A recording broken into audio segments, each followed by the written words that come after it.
Salut, j'espère que vous allez bien. Aujourd'hui on se retrouve pour une vidéo plutôt sympathique. En effet, aujourd'hui je vais vous parler de tous ces livres que j'ai lus dernièrement. Donc j'en ai lu 6. Ils sont tous là, c'est les 6 livres que j'ai lus dernièrement et dont je vous ai pas parlé encore en vidéo. Mais c'est le moment d'en parler puisqu'il y en a qui étaient franchement fort sympas et d'autres dont j'ai été un peu déçue au final. Donc je vais vous parler de tous ces livres. Il y a toutes sortes de livres. Il y a un livre pour enfants, une bande dessinée, un classique, enfin bref, il y a plein de sortes de livres. Et je vais vous en parler aujourd'hui, donc c'est parti pour que je vous parle de mes dernières petites lectures et on commence tout de suite avec Sherlock Holmes, le chien des Baskerville. Ce livre j'ai lu quand j'étais partie à New York, donc c'était en juillet début août. J'aime bien Sherlock Holmes et j'ai aussi beaucoup aimé ce livre. Franchement, à chaque fois que je lis un Sherlock Holmes, je suis épatée par l'imagination d'Arthur Conan Doyle. Genre à quel moment tu réussis à imaginer tout ça? Enfin c'est le principe d'un auteur, mais je trouve ça fou parce que les dénouements à la fin, à chaque fois moi en fait j'essaie pas du tout de résoudre le mystère et de résoudre le crime parce que à quoi bon, mon cerveau n'est pas de la taille de celui de Sherlock Holmes. Vraiment, moi j'ai lu ce livre en tant que spectatrice, à aucun moment j'essaie de résoudre le mystère parce que je sais que je n'en suis pas capable. Si les victimes ont appelé Sherlock Holmes et pas Maeva, c'est qu'il y a une raison, donc ça sert à rien que j'essaie de résoudre le mystère à un moment donné. L'histoire de ce Sherlock Holmes aussi, c'est qu'en fait il y a un monsieur, Charles Baskerville, qui est mort. Il est mort sans qu'il y ait aucune trace d'assassinat sur lui, c'est-à-dire que juste son visage il est horrifié et on remarque à côté de son corps des traces de pattes de chien, mais un chien énorme. Voilà, donc ça commence super bien, sauf qu'il n'y a pas de marque de croc sur son corps ou quoi, genre il est mort comme ça. C'est bizarre. Donc qu'est-ce qu'ils font? Les amis de Charles Baskerville, ils appellent Sherlock Holmes. Sherlock Holmes ne vient pas parce qu'il considère que c'est pas non plus l'enquête de l'année. Donc il vient pas, il envoie Watson. Et c'est qu'autour de la maison des Baskerville, il y a une légende qui raconte qu'un chien venant des enfers viendrait tuer les descendants des Baskerville. Voilà, donc ça concorde un petit peu avec le meurtre qui a été commis, tu vois, parce qu'il y avait des pattes de chien, et il est mort. Donc, est-ce que c'est vraiment un chien qui vient des enfers qui vient tuer les Baskerville, puisqu'il y en a beaucoup qui sont morts du coup? Ou est-ce que c'est autre chose? Est-ce que ce serait pas un être humain au final? Je ne sais pas, mais en tout cas, Sherlock Holmes, il est absolument pas là pour résoudre l'enquête, c'est Watson qui s'y colle. En vrai, en lisant Le chien des Baskerville, j'ai quand même pas mal eu peur parce que il y a plein de petits détails qui se passent la nuit dans cette maison qui fait peur du coup parce qu'on sait qu'il y a une malédiction. Je me souviens, j'étais en train de lire dans Central Park à New York, en plein jour, il faisait 35 degrés, mais j'avais les pétoches, j'en avais la chair de poule, voilà, on en est là. D'ailleurs, on remarquera ma grande logique de lire un livre qui se passe à Londres, à New York. Ouais. En vrai, les Sherlock Holmes, j'ai un peu l'impression que c'est une valeur sûre pour moi, puisque j'adore le style d'écriture, le style de l'époque. J'aime beaucoup entendre Sherlock Holmes parler. Après, il se la pète un peu, je trouve. Mais c'est Sherlock Holmes, donc il peut se la péter au final. Donc j'aime beaucoup trop l'ambiance de ces livres-là. Donc je sais que je lirai les autres dans ma vie. Et ce livre était trop cool. Je suis contente de l'avoir lu. Je lui ai mis, je crois, 4 étoiles sur Goodreads, parce qu'il était franchement fort sympathique. Et je vois qu'il y a encore mon billet d'avion dans le livre. Donc voilà pour Sherlock Holmes, et quand je repense à la fin et au dénouement, mais à quel moment... Enfin bref, je trouve ça fou, donc voilà, je vais pas vous raconter la fin, mais j'aimerais beaucoup. On passe tout de suite au prochain livre que j'ai lu, donc j'ai lu quoi d'autre après? Oui, ça. Après Le chien des Baskerville, j'ai lu ce livre, c'est Le garçon, la taupe, le renard et le cheval. Donc c'est un livre pour enfants de Charlie Mackesy, et c'est un livre qui a juste apaisé mon âme, il était trop mignon, je l'ai lu en 30 minutes une soirée. J'ai lu ce livre rapidement puisqu'il y a beaucoup d'illustrations et très peu de texte, mais le peu de texte qu'il y a, il est tellement beau, tellement bien pensé, tellement bien réfléchi, et il va tellement bien avec les images. J'ai trouvé ce livre juste magnifique, tellement beau, et ça m'a fait tellement plaisir de le lire. Il y a des phrases que j'ai envie de me souvenir toute ma vie. D'habitude, quand il y a des pages que j'aime bien, ou des lignes que j'aime bien, je plie le coin d'une page. Mais là, ce livre est tellement beau, j'ai pas fait ça. J'ai pas eu le cœur de plier les pages. Mais ouais, ce livre était juste exceptionnel.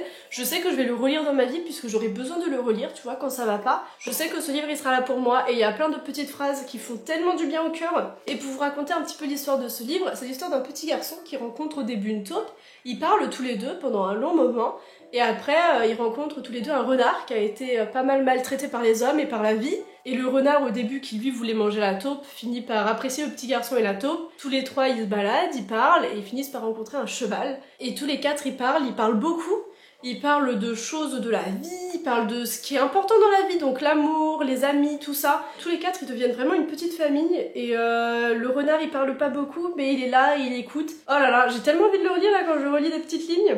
Ce livre montre à quel point l'amour est important dans une vie, puisque c'est rappelé à littéralement chaque page. Par exemple, le cheval, il dit « On n'a pas besoin de savoir ce qui va se passer demain, tout ce que nous avons besoin de savoir, c'est que nous nous aimons tous. » Et il y a des moments qui sont juste magnifiques, et je sais qu'il y a un dessin animé qui est sorti à partir de ce livre, et j'ai trop envie de le regarder. Vraiment ce livre en une soirée, je suis passée par toutes les émotions, il m'a fait rire, il m'a beaucoup touchée et...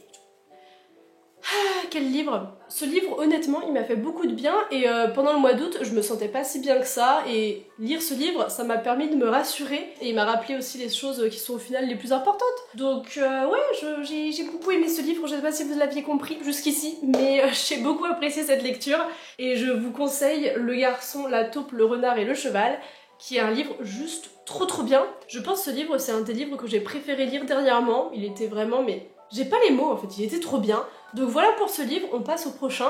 Ensuite j'ai lu numéro 2 de David Fuenquinos, ce livre m'avait été envoyé par Folio. Et moi qui avais pas trop été fan du premier livre que j'avais lu de David Fuenquinos, c'était Vers la beauté, franchement j'avais pas tant apprécié que ça. Ce livre, je l'ai préféré du coup à Vers la beauté. Ce livre raconte l'histoire du garçon, donc il s'appelait Martin, le garçon qui a été finaliste aux auditions pour interpréter Harry Potter dans les films et qui n'a pas été choisi. Ça a été Daniel Radcliffe qui a été pris. Et lui, bah, il a pas été choisi, et dit comme ça a pas l'air tellement important, mais pour lui, pour ce jeune Martin, ça a été le plus grand échec de sa vie, et après ça, il a fallu qu'il se reconstruise et qu'il arrive à vivre avec. Mais le problème, c'est que comment vivre avec un échec comme ça, quand tous les 2 ans, t'as un nouveau livre qui sort, des livres Harry Potter, et que tous les ans, t'as un film qui sort avec la tête de celui qui t'a pris ta place, en gros. Vraiment, il était hanté par Harry Potter, parce que, je sais pas si vous vous rendez compte, mais Harry Potter, il y avait quand même sa tête partout. Genre il y a sa tête sur des sacs à dos, sur plein de trucs, sur des cols et tout. Donc je veux dire, ça le hantait quand même énormément. Ce livre raconte du coup la vie de Martin avant cette audition et après. Et surtout le après, ça raconte comment il a réussi à s'en sortir, comment il a échoué à s'en sortir plusieurs fois, qu'il a cru que c'était foutu pour lui et comment il va faire au final. L'histoire de Martin m'a pas mal touchée, même s'il y a eu plein de moments que j'ai pas tant apprécié que ça. Par exemple le fait que sa famille ressemble à la famille Dursley. Pourquoi faire? Enfin, il y a plein de trucs que j'ai pas trouvé si utiles et qui ont pas gâché ma lecture, mais qui l'ont rendue un peu moins agréable qu'elle aurait pu l'être. Et en tant que fan d'Harry Potter, j'ai trouvé qu'il y a plein de petits moments qui étaient pas si intéressants, mais globalement, c'était une bonne lecture et c'était assez reposant. C'était simple à lire, et c'était sympa puisqu'au début aussi ça raconte l'histoire de la sortie des Harry Potter, des livres et tout, et de l'impact que ça a eu après. Et j'ai trouvé ça vachement intéressant de me replonger là-dedans, puisque moi qui est fan d'Harry Potter, j'adore tout ce qui touche à Harry Potter, et puis me replonger dans cette histoire-là. C'était fort sympathique, et nous on connaît l'histoire de Daniel Radcliffe, mais c'était intéressant de voir l'histoire de celui qui n'a pas réussi à avoir le rôle, et de voir à quel point un échec peut hanter quelqu'un. Voilà, donc ça reste une bonne lecture, il me semble, je lui ai mis 3 étoiles sur Goodreads, et on passe tout de suite au prochain livre que j'ai lu. Ensuite, j'ai lu Another Brooklyn de Jacqueline Woodson. Ce livre, c'est tout simplement une de mes meilleures lectures de cette année. Alors ce livre est pas du tout épais, il est très court, il y a peu d'écriture par page, mais qu'est-ce qu'il était triste, j'étais choquée. Je savais absolument pas ce qui m'attendait à la lecture de ce livre, mais la fin... En fait, tout le livre, l'écriture, elle est juste magnifique, c'est tellement poétique en fait. J'ai eu l'impression que c'était écrit comme des poèmes, puisque... En gros, t'as des séparations dans les chapitres qui font un peu comme si c'était un poème, mais juste ça racontait des histoires, des souvenirs, et après ça en racontait d'autres, ça partait un petit peu dans tous les sens, mais on arrivait à tout comprendre, et c'était tellement bien écrit. Alors en gros, pour vous raconter l'histoire de Another Brooklyn, ça raconte l'histoire d'Auguste et son père et son frère qui déménagent à Brooklyn. De base, ils habitaient à la campagne, et on sait qu'ils sont partis, et ils ont abandonné, du coup, la mère à la campagne, parce qu'elle commençait à délirer à cause de la mort de son frère à elle. Donc ils sont partis tous les 3 vivre à New York, et il y a ce truc de la mère va revenir, elle va revenir demain, ça sera demain qu'elle reviendra. Et tout le long du livre, on attend que cette maman revienne, mais en attendant, Auguste, elle vit sa vie quand même. Au début, avec son frère, ils sont enfermés dans le logement parce que le père dit que l'extérieur c'est trop dangereux. Brooklyn, c'est pas un endroit pour des enfants pour qu'ils marchent tout seuls dans la rue, donc ils sont enfermés chez eux, et la seule distraction qu'ils ont, puisque c'est dans les années 70, ils sont pauvres, du coup ils vivent dans un appartement de 2 pièces, il n'y a pas de télé, pas de radio, rien, du coup leur seule distraction c'est de regarder par la fenêtre ce qui se passe dans la rue, les enfants jouaient dans la rue, et tout de suite Auguste, quand elle regarde dans la rue, elle remarque 3 filles qui jouent ensemble tout le temps, et elle a tellement envie de faire partie de ce groupe d'amis, et ça finit par arriver, puisqu'à l'école elles se croisent toutes les 4, et c'est le début d'une très belle histoire d'amitié, et on suit ces 4 filles, on suit leur amitié se développer au fur et à mesure de leur vie, on les suit jusqu'à l'adolescence, même après, et l'histoire de ces 4 filles, ça nous montre quand même le danger d'être une femme noire dans ces années-là, à Brooklyn et à quel point le danger pour une femme était partout. Genre les recoins noirs des rues, enfin on peut pas leur faire confiance. C'est ça montre à quel point elles sont si peu en sécurité en fait dans leur propre ville à elles et on les suit un petit peu toute leur vie, ce groupe d'amis évoluer et qui restera-t-il à la fin. Et ce livre, je pense quand même que le sujet principal c'est le deuil et la mort, puisque Auguste nous parle beaucoup des traditions qu'ont les différents pays du monde quand un membre de leur famille meurt. Par exemple, elle raconte ce qui se passe en Indonésie, en Inde, tout ça, c'est très intéressant, on apprend d'autres coutumes du monde, mais en même temps, on sait qu'elle nous raconte ça, c'est pour une raison, et que ce livre, ça va pas être que fun et une histoire de 4 amis. Ce livre, je l'ai lu en une journée, j'étais assise sur mon canapé et je ne pouvais plus le lâcher, c'était si bien écrit que je tournais les pages sans me rendre compte de l'heure qui passait. Et ouais, c'est ça. Pour moi, c'était un des meilleurs livres que j'ai lu cette année. Il était juste magnifique. Évidemment, vous vous en doutez bien, il était si triste que j'ai pleuré à la fin. Parce que cette fin, en fait, tout ce livre, c'était triste. J'aurais pu pleurer du début à la fin sans m'arrêter. Mais ouais, très bon livre. Un des meilleurs livres que j'ai lu cette année. Et maintenant, j'ai juste envie de lire les autres livres de Jacqueline Woodson. C'est l'effet qu'a fait ce livre sur moi. Puisque cette écriture, mais waouh, j'ai rarement lu un livre aussi bien écrit. Ça m'a choquée. Voilà pour ce livre, on passe au prochain. Le soir, après avoir lu Another Brooklyn, je pouvais juste pas m'en remettre et j'avais envie de rien faire.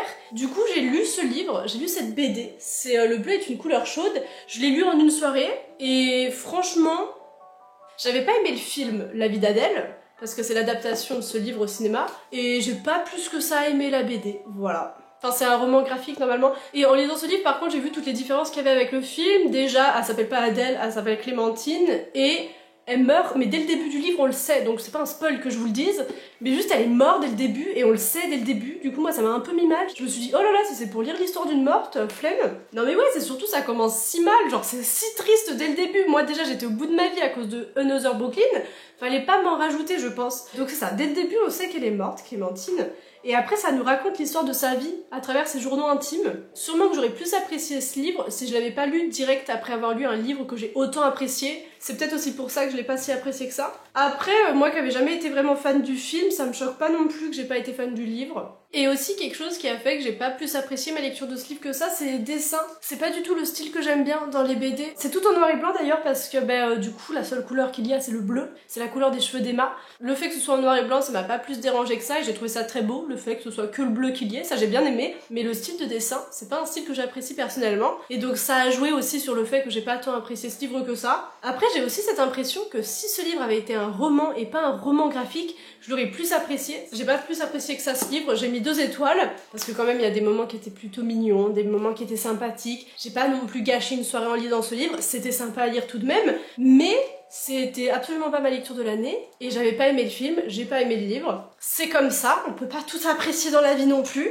Voilà pour Le bleu est une couleur chaude. Ceci dit, oui, quand on apprend la raison du titre, Le bleu est une couleur chaude, et qu'on comprend pourquoi ça s'appelle comme ça, c'est mignon, j'ai trouvé ça très beau. C'est ça, il y a plein de passages qui sont quand même pas mal beaux, c'est pour ça que j'ai mis 2 étoiles et pas non plus 0 étoile. Mais voilà. C'est tout ce que j'ai à dire sur ce livre. On passe maintenant au prochain livre. Ensuite, cette semaine, j'ai enfin terminé ma lecture d'Oliver Twist de Charles Dickens. Ce livre, je le lis depuis plus d'1 an. Je l'ai lu si lentement uniquement parce que je le lis pendant que je prends mon petit déjeuner le matin et uniquement pendant que je prends mon petit déj le matin. Voilà, donc c'est-à-dire que je lisais 2 pages par jour. Mais là, cette semaine, ce qui s'est passé, j'ai eu un déclic parce qu'un matin, je le lisais et j'étais rendue, je crois, aux 400 pages. Et juste, j'ai tellement eu envie de savoir la suite, c'était plus possible que je le lise que pendant mes petits déj parce que l'histoire commençait à pas mal s'accélérer.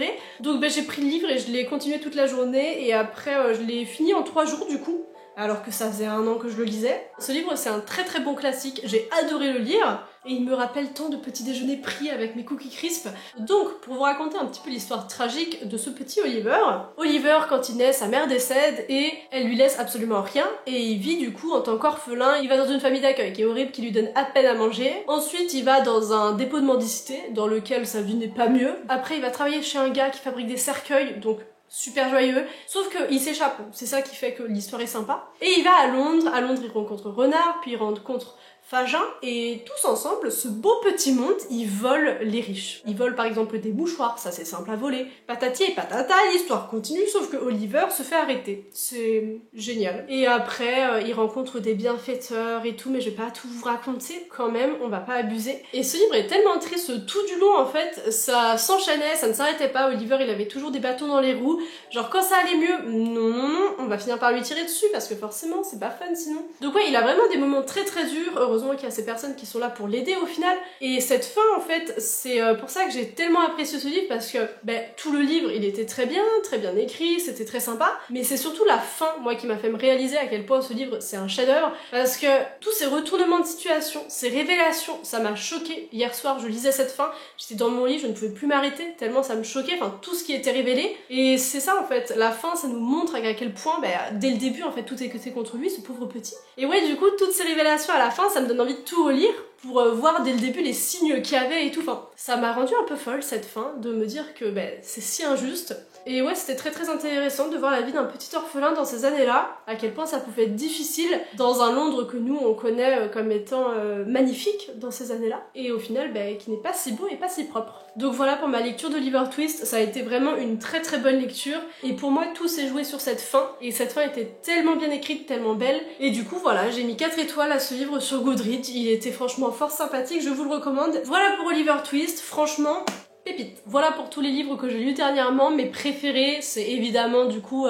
Le Garçon, La Taupe, le Renard et le Cheval, et aussi Another Brooklyn, que j'ai vraiment adoré, ça a été mes gros coups de cœur dernièrement. Et vous n'hésitez pas à me dire dans les commentaires quels sont les livres que vous avez lus il y a pas longtemps, dernièrement, cette rentrée, qu'est-ce que vous avez lu, qu'est-ce que vous êtes en train de lire, ça m'intéresse, peut-être que ça va me donner des idées de lecture. Et si vous avez lu certains livres dont je vous ai parlé dans cette vidéo, n'hésitez pas à m'en parler en commentaire, à me dire vous votre avis. Moi ça m'intéresse de voir les avis de tout le monde sur des livres que j'ai lus. Donc voilà pour toutes mes dernières lectures, j'espère que cette vidéo vous aura plu autant que moi j'ai aimé la tourner, autant que j'ai aimé lire tous ces livres. Je vous dis à la semaine prochaine pour une autre vidéo, et je crois que cette vidéo est terminée. Bisous, passez une bonne journée.